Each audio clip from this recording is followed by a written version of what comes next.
Pernahkah kamu bertanya pada dirimu sendiri, investasi apa nih yang cocok untuk aku? Sekarang itu baru punya uang sekian rupiah nih, dan tahun depan ingin DP rumah, menikah, mimpi lainnya. Nah, yuk kita bahas di video kali ini. Investasi yang terbaik sebelum usia 30 tahun.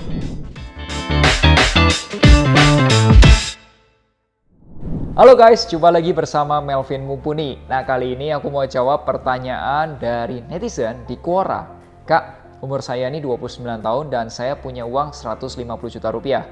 Investasi apa nih yang baik untuk masa depan saya? Deposito, beli emas, atau bermain saham? Nah, jika untuk bermain saham, apakah risikonya besar? Karena saya belum pernah bermain saham sebelumnya. Yaudah, yuk kita jawab ya. Jika ada orang yang bertanya hal tersebut, jawabanku selalu satu, yaitu lihat dulu kondisi keuangan kamu. Nah, aku sarankan financial check up. Kenapa sih kok mulai dari financial check up? Percuma loh kalau aku jelasin panjang lebar, kalau ternyata dirinya belum siap berinvestasi. Misal, pengeluarannya ternyata lebih besar dari pemasukan. Lalu apa yang mau diinvestasiin? Kedua, masih terlalu banyak utang dan cicilan. Ketiga, nggak punya dana darurat sama sekali. Keempat, nggak punya asuransi, hanya mengandalkan fasilitas kesehatan aja dari kantor gitu. Nah, oleh sebab itu, aku sarankan mulai dulu dari yang namanya financial check up.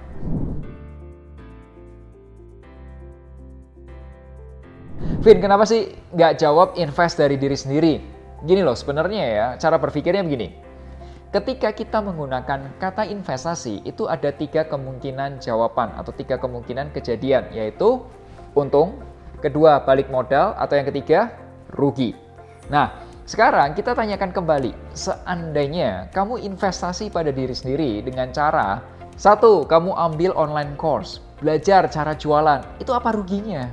Kamu jaga badan, diet, fitness, apa ruginya juga?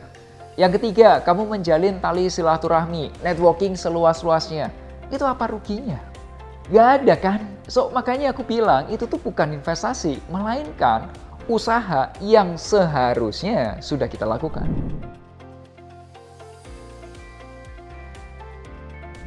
Nah, investasi itu ada 3. Pertama, likuiditas. Kedua, capital gain. Dan ketiga, cash flow. Oke, kembali menjawab pertanyaan terkait investasi. Sebenarnya aku sudah pernah bahas nih di video sebelumnya, yang ini nih. Mengenai 3 jenis investasi, yaitu ada yang likuiditas, capital gain, dan juga cash flow. Nah, coba perhatikan gambar berikut ini. Produk investasi itu dibedakan menjadi 3 fungsinya, yaitu likuiditas, capital gain, dan juga cash flow. Likuiditas itu fungsinya untuk menjaga uang kamu. Ibarat pemain sepak bola, likuiditas ini adalah kiper atau penjaga gawang. Contoh produknya apa? Ada deposito, ada emas logam mulia, dan juga ada reksadana pasar uang.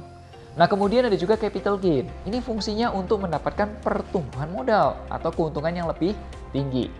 Ya pastilah akan ada fluktuasi lah, harga naik turun, biasalah ya capital gain. Nah, capital gain ini dalam permainan sepak bola itu ibaratnya striker atau pencetak golnya yang di depan. Contoh produknya ada saham, reksadana campuran, reksadana indeks, dan reksadana pendapatan tetap. Terakhir itu adalah cash flow. Cash flow ini fungsinya memberikan keuntungan rutin setiap periodenya. Nah, jika diibaratkan pemain sepak bola, cash flow ini cocok sebagai pemain tengah yang bisa bantu nyerang dan juga bisa bertahan. Nah, contoh produknya adalah ada dividen saham, equity crowdfunding, peer-to-peer lending, reksadana terproteksi, EBA retail, D-ring, obligasi korporasi, dan juga obligasi negara. Semuanya jelas ada risiko dari rendah ke tinggi dan tentu saja ada perpajakannya. Nah, jadi inilah segitiga investasi yang aku gunakan untuk bantu klien-klienku. Silakan share video ini ke teman-teman kamu supaya mereka juga makin tahu. Nah, gimana nih cara pakainya? Nah, gini nih. Biasanya aku bantu klien-klienku untuk mulai menghitung. Gini deh, biar kamu lebih kebayang, kita bikin contoh aja. Pakai contoh yang tadi. Usia 29 tahun, ingin DP rumah seharga 200 juta rupiah. DP-nya aja ya. Rencana belinya 2 tahun lagi atau sekitar 24 bulan. Sekarang sudah punya uang 150 juta rupiah. dan setiap bulan bisa investasi tambahan 5 juta rupiah per bulan. Kita coba hitung aja pakai aplikasi Finansialku. Nah, kemudian dari saran tersebut, sekarang saatnya kita cari nih produk reksadana pasar uangnya, reksadana pendapatan tetapnya, dan peer-to-peer lendingnya. Loh, Vin, kenapa kok nggak ada di saham? Ya gini, karena tujuan investasinya sudah tinggal 2 tahun lagi. Kita lebih baik pilih produk investasi yang relatif stabil. Lain cerita nih, kalau tujuan keuangannya 5 tahun lagi, ya pasti jawabannya juga akan berbeda, ya kan? Nah, mengenai produknya apa dan bagaimana detailnya, kamu mendingan konsultasikan aja dengan perencana keuangan di Finansialku. Inilah cara aku bantu klien-klien itu merencanakan keuangan dan berinvestasi dengan konsep yang disebut goal-based investment.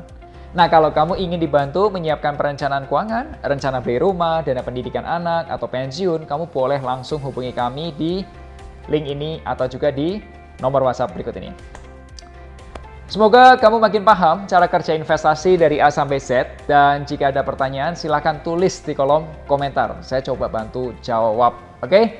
Sampai jumpa di video Melek Finansial hari Rabu depan. Akhir kata, make a plan and get your financial dreams come true.